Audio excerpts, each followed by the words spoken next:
American president Donald ട്രംപിനെ വധിക്കാൻ Iran ശ്രമിച്ചു എന്ന ഞെട്ടിക്കുന്ന റിപ്പോർട്ട് പുറത്തേക്ക് വരികയാണ്.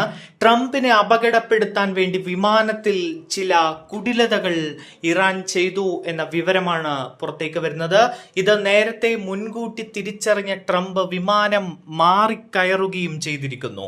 കഴിഞ്ഞ മാസം നാറ്റോ ഉച്ചകോടി കഴിഞ്ഞ് തുർക്കിയിൽ നിന്ന് മടങ്ങവേ ഇറാന്റെ ഭാഗത്തു നിന്നുള്ള വധഭീഷണിയുടെ പേരിൽ US പ്രസിഡന്റ് ഡൊണാൾഡ് ട്രംപ് രഹസ്യമായി മറ്റൊരു വിമാനത്തിലാണ് സഞ്ചരിച്ചത്.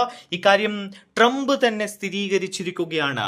ഇസ്രായേൽ നൽകിയ വിവരത്തിന്റെ അടിസ്ഥാനത്തിലാണ് US രഹസ്യാന്വേഷണ ഏജൻസികൾ ട്രംപിന്റെ സുരക്ഷയ്ക്കായി നീക്കങ്ങൾ നടത്തിയത് എന്ന വിവരമാണ് ഇപ്പോൾ പുറത്തേക്ക് വരുന്നത്. തുർക്കിയിൽ നിന്ന് മടങ്ങുന്നതിനിടെ ട്രംപിനെ ലക്ഷ്യമിട്ട് ഇറാന്റെ വധശ്രമത്തിന് സാധ്യതയുണ്ട് എന്ന് ഇസ്രായേലി ഇന്റലിജൻസ് ഏജൻസികൾ ട്രംപിന് മുന്നറിയിപ്പ് നൽകിയെങ്കിലും US രഹസ്യാന്വേഷണ ഏജൻസിയായ CIA ഇത് വിശ്വാസത്തിലെടുക്കാൻ തയ്യാറായില്ല എന്ന് വാഷിംഗ്ടൺ പോസ്റ്റ് റിപ്പോർട്ട് ചെയ്യുന്നു.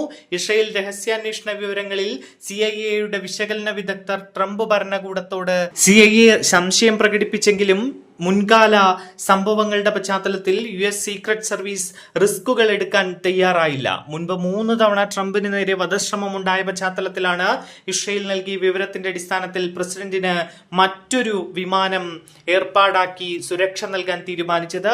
US രഹസ്യാന്വേഷണ വൃത്തങ്ങൾ ഇത് വെളിപ്പെടുത്തുകയും ചെയ്യുന്നു.